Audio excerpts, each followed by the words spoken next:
Hello అండి అందరికీ. రీసెంట్గా పాకిస్తాన్ తన పరువుని తానే మరొకసారి పోగొట్టుకుంది. ఎలానంటే మనందరికీ తెలుసు, రీసెంట్గా చైనాలో ఎస్సీఓ సమ్మిట్ జరిగింది. అయితే ఈ ఎస్సీఓ సమ్మిట్కి వివిధ దేశాధినేతలు హాజరయ్యారు. వాళ్ళందరూ కూడా ప్రత్యేకమైన ప్లైన్లో పెద్ద పెద్ద వాళ్ళ రాయల్టీని చూపిస్తూ చైనాలోని టియాన్జిన్లో ల్యాండ్ కావడం జరిగింది, పెద్ద పెద్ద ప్లైన్లో. కానీ మన పక్కనున్న పాకిస్తాన్ మాత్రం ఒక చిన్న చార్టెడ్ ఫ్లైట్, ఇక్కడ మీరు చూసుకున్నట్లయితే ఇక్కడ ఉన్నారు కదా, ఒక దేశ ప్రధాని ఒక చార్టెడ్ ఫ్లైట్లో రావటం అంటే అది ఒక రకంగా అవమానకరం. ఎందుకంటే చిన్న చిన్న మన పక్కనున్న బంగ్లాదేశ్, అలాగే మనం చూసుకున్నట్లయితే నేపాల్ కూడా పెద్ద పెద్ద ప్లైన్లలో ల్యాండ్ అయ్యారు, వాళ్ళ దేశ ప్రధానమంత్రులు ల్యాండ్ అయ్యారు. కాకపోతే పక్కనే ఉన్న పాకిస్తాన్ దేశం న్యూక్లియర్ పవర్ అని చెప్పుకుంటున్న దేశం మాత్రం ఒక చార్టెడ్ ఫ్లైట్ అనమాట, ఒక బుడ్డ ఫ్లైట్.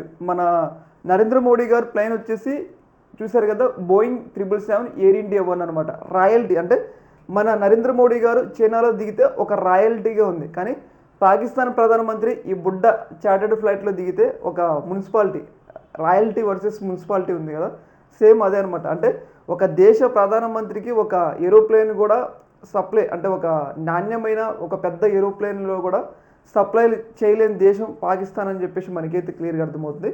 ప్రతి ఒక్క విషయంలో మనతో గొడవ పెట్టుకోవటం, మన మీద ఉగ్రవాదాన్ని ప్రోత్సహించడం తప్పితే సొంతంగా వాళ్ళకి ఎదగాలి అని చెప్పేసి అస్సలు లేదు. ఈ సందర్భంగా అందరి ముందు పాకిస్తాన్ మరొకసారి ట్రోల్కి అయితే గురైంది. ఏంట్రా బాబు, చిన్న చిన్న దేశాలు కూడా వాళ్ళ ప్రధానమంత్రికి పెద్ద పెద్ద ప్లేన్ను సరఫరా చేస్తుంటాయి, ఒక చిన్న చార్టెడ్ ఫ్లైట్, మన దేశంలో ఉన్న ముఖ్యమంత్రులు కూడా ఈ చార్టెడ్ ఫ్లైట్ వాడరు అనమాట. అంటే అంత తక్కువ స్థాయి చార్టెడ్ ఫ్లైట్. చార్టెడ్ ఫ్లైట్లు ఎవరు వాడతారు? బిజినెస్ మ్యాన్లు వాడతారు. అంటే ఒక దేశ ప్రధానమంత్రికి ఆ దేశం ఒక ఫ్లైట్ కూడా సమకూర్చలేని స్థితిలో ఉందంటే పాకిస్తాన్ ఏ స్థాయిలో ఉందో మనం అర్థం చేసుకోవచ్చు.